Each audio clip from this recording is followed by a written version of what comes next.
Hi friends, ఈరోజు ఒక చీరతో అక్కా చెల్లి లంగా జాకెట్లు చూపిస్తున్నాను మీకు.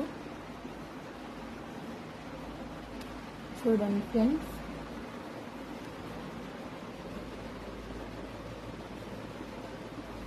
కంప్లీట్గా ఒక చీర పట్టింది ఫ్రెండ్స్. బ్లౌజ్ కూడా చీరలోదే. పళ్ళుని బ్లౌజు ఒకే మోడల్లో రావడం వల్ల మనకి ఇలా ఇంత బాగా సెట్ అయింది. చూడ్డానికి చాలా బాగున్నాయి.